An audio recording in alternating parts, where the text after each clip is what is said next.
A Great Gulf Fixed is a large painting, 6 feet by 10 feet, made in 2011. The title of the painting is taken from a biblical parable about a rich man and beggar and the great gulf that exists between them in the afterlife. But the painting doesn't really explore this story.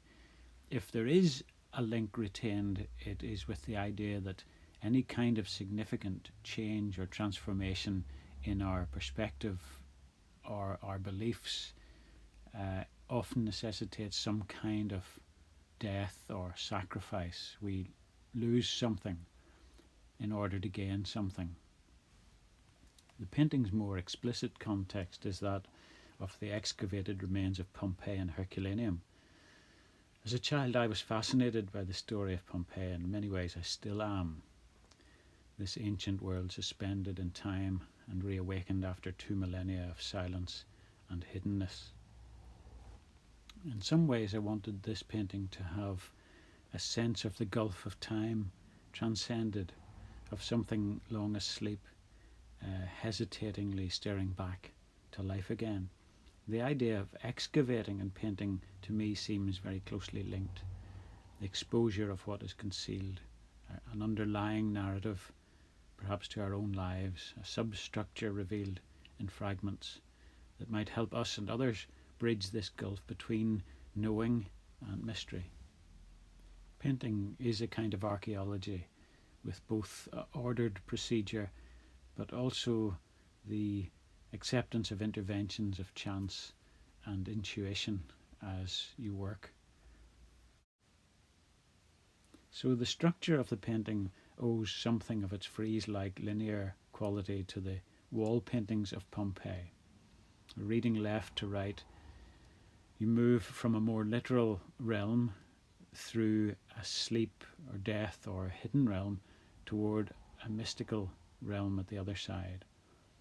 The Villa of the Mysteries paintings come to mind, and maybe some kind of initiation or baptism is depicted, a cleansing of some sort, a move closer to mystery.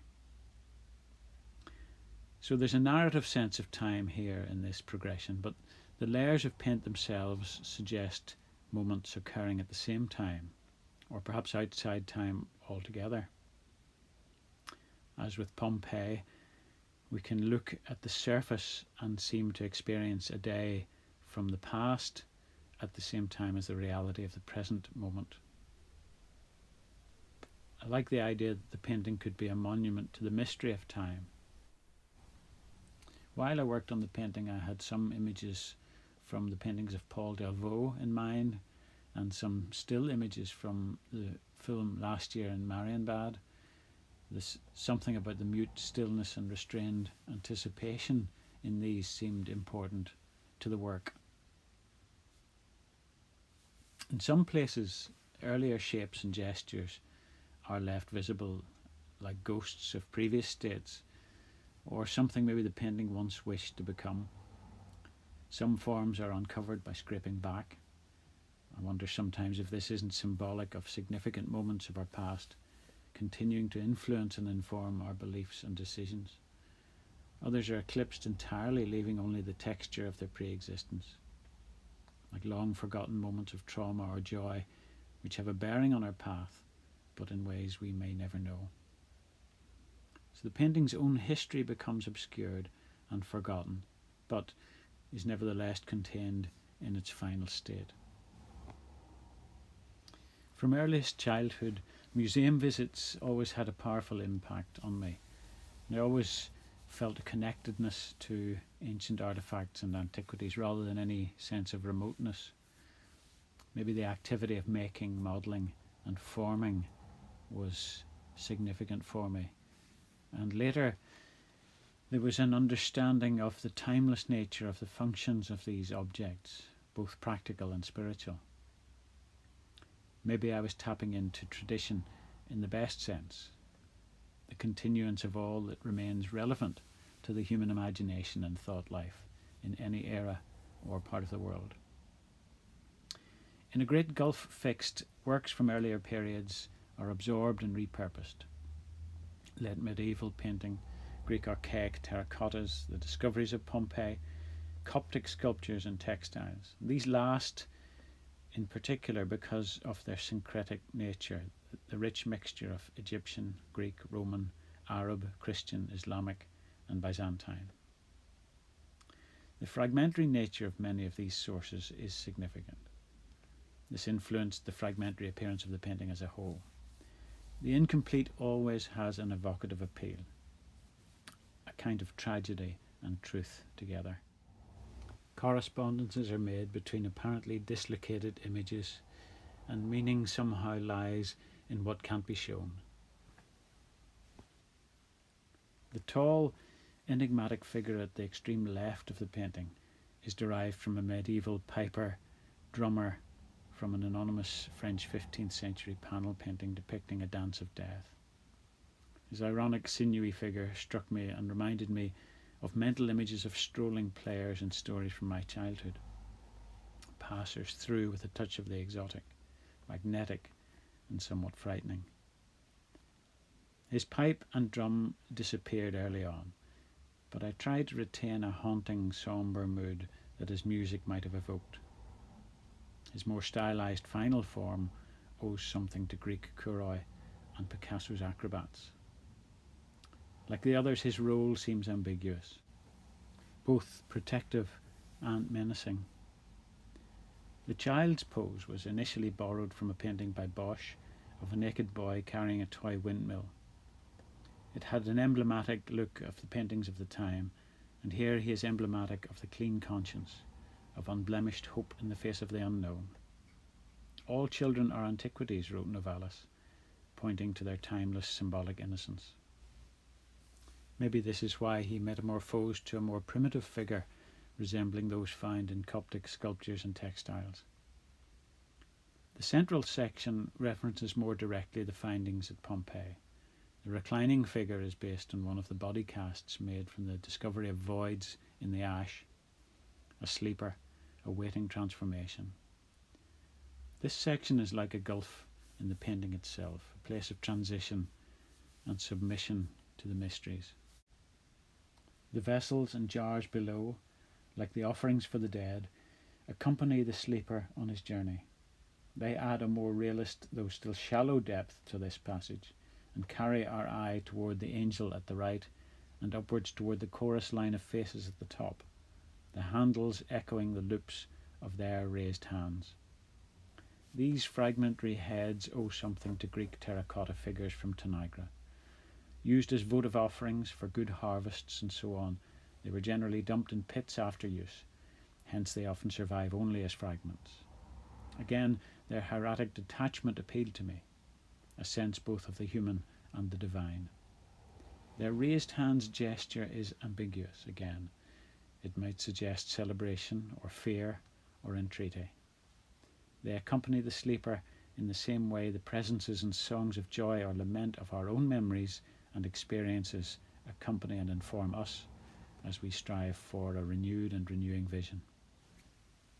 This central section is penetrated on the left by the child's foot and on the right by the angel's hand.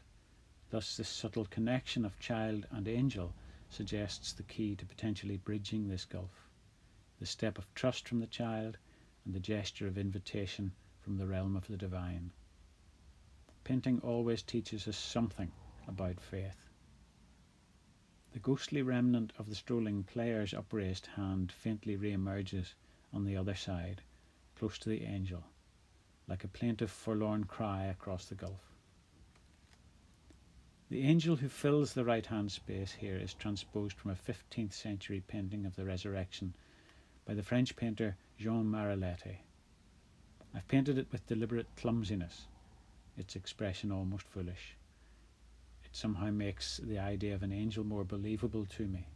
They must be either terrible or awkward. Their beauty is a beauty of holiness, which we humans are not inclined to recognize.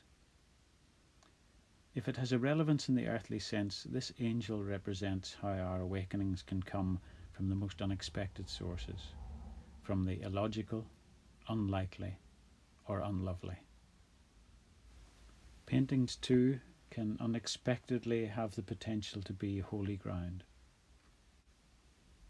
The threefold composition of this painting is a very linear outworking of a theory I've developed about painting over the years.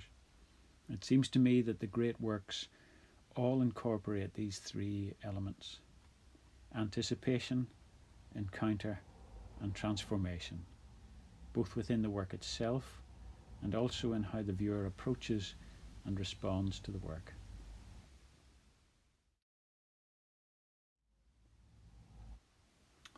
A Great Gulf Fixed was the last of a series of works first begun in 2009 that were featured in the Grosvenor Gallery exhibition here and elsewhere. I was using a kind of dry matte acrylic, technically pigment in aqueous dispersion, mixed with a binder and then some chalk plaster added. The dusty surface of this and the speed of drying that appealed to me. It allowed an almost instant reworking without the paint becoming a slippery mess. A few years before, I'd been working in oil paint and heavily relying on thin glazes and rich but also very dark transparent colour. So I wanted a complete change from this, and it coincided with a move away from a more realist perspective and naturalistic depiction of the figure. I worked from a series of loose pen and ink sketches and started on to the canvas in quite abstract underpainting, and I knew this wouldn't be visible in the end, but it allowed for unusual combinations of shapes and colours to occur as I worked. The way of working really seemed dependent on undoing, on scraping away, and allowing drips and mistakes to suggest possible solutions to things. I think the idea of a damaged and much repaired fresco was really in mind as I worked on the painting. And I worked from the left to the right, finishing each of the sections before moving on to the next. And it is not a way I would work now, but it maybe suited the fragmentary nature of the imagery and allowed me to proceed that way. At the end, I made small changes to unify tones and colours and visual rhythms, and how the eye is led around a painting is important. So you're orchestrating the movement with busy sections and then open areas that are more calm, and then occasional sudden stops to concentrate the gaze and then allowing it to move on again around the composition. As far as brushes and tools and so on were concerned, I worked with very worn and irregular bristle brushes and also house painting brushes, so that the marks would have a kind of uncontrollability, and quite often I used a large spatula for scraping away the paint. This gave an interest to the surface and allowed underpainting to show through and helped to liven up some of those more featureless areas which with the matte surface could look quite bland. I made similar sized paintings with oil and plaster following this large painting and used similar poses, but I wanted to move further from suggestion of narrative and finally turn to a single figure without a background setting. They were more elemental and ambiguous, and these became the host pictures which were exhibited then in 2013.